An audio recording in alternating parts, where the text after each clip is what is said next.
going on here. Amr in Egypt, Muawiyah in Syria, Khalid, the Umayyad military commander that defeated the Prophet. All these people are taking over Islam. Uthman, Omar doesn't want all this. Omar wants camp cities. Muslims should remain uninfluenced by the people they've conquered. The Muslims should be separate. They should not settle in the occupied territories, as it were. They should conserve the initial purity of Islam. The Umayyads don't want this. Amr doesn't want this. Abu Sufyan's people don't want this. They want to conquer, get rich, mix with the local population, and so on. Uthman is a good, effective leader, but he's a block to this. He's too conservative, too old-fashioned, too old school. He gets assassinated. The new guy, Uthman, is a weakling.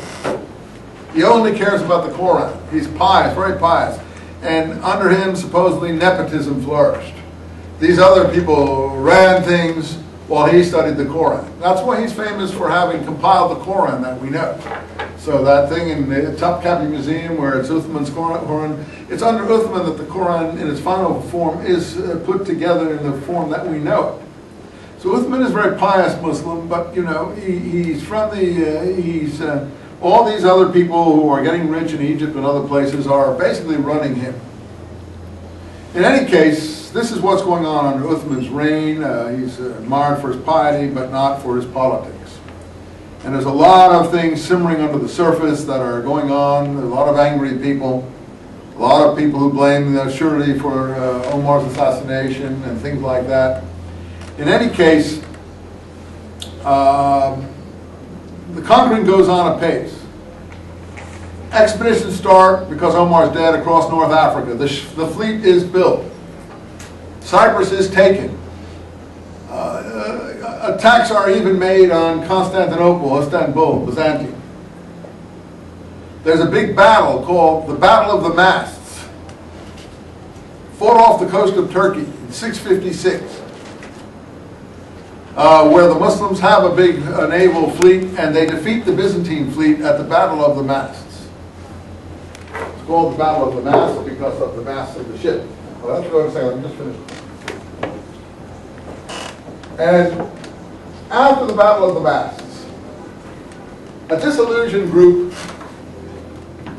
of really partisans of Omar, Omar's son, some other people, it's not clear who.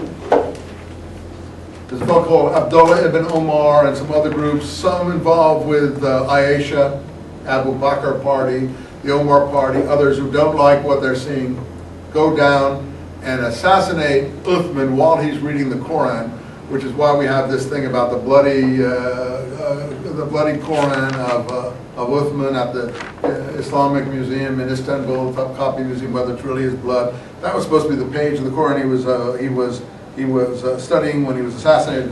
Supposedly he put his hand up and a finger was cut off, and in Istanbul they supposedly have this finger that was cut off. You say that you're familiar with this. I haven't seen this, and I don't know, but you'll tell us about it next time. In any case, it sends everything into turmoil. Conquering stops, everything stops, civil war begins. For all these competing parties.